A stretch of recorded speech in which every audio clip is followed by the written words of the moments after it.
Acid and base strength. The 7 strong acids are, and these, the hydrogen bonded to a halogen, and here are the ones that contain oxygen. So this is probably something you should memorize or be familiar with. Strong acids completely dissociate. When a strong acid dissolves in water, proton transfer occurs to a water molecule to form the hydronium ion. So what we have here, see this? We have the hydrochloric gas. This hydrogen goes over to here, forming the hydronium ion and leaving behind chlorine. Now here's the key part. 100% of the strong acids dissociate into ions in aqueous solutions. We use a single reaction arrow because all of the reactant HCl molecules go to products, chlorine and hydronium. So you start with 100% here, all of it goes to the right. There's no HCl left. We can say that the reaction is product favored, or products are greatly favored at equilibrium. Pictorially, a strong acid, such as HCl, completely dissociates into chlorine aqueous and hydronium aqueous ions. So what do you see over here? You have all the chlorines by themselves and all the hydroniums by themselves. You have 100% dissociation.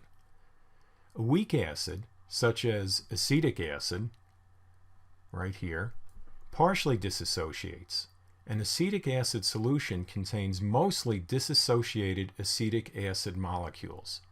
So here's some of them disassociating right here, but look at the rest.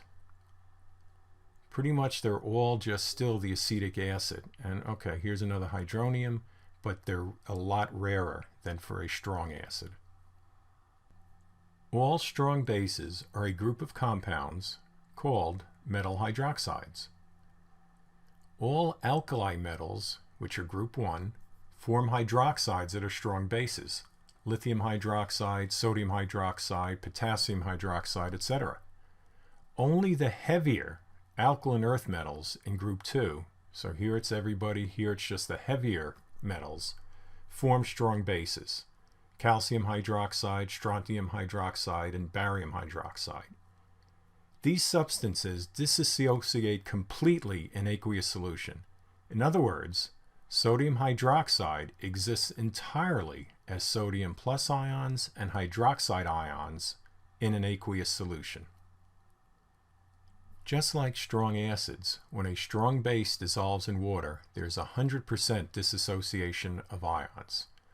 So in this reaction with sodium hydroxide, this 100% is basically telling you that all of it goes to the right side. And when you're done, you're left with all sodium plus and all hydroxide ions. We use a single reaction arrow because all of the reactant sodium hydroxide solid goes to the products on the right side. We say that the reaction is product favored, or products are greatly favored at equilibrium. A strong base, such as sodium hydroxide, completely dissociates into aqueous solution, where you have your sodium ions and your hydroxide ions. You see there's no sodium hydroxide anywhere in this picture.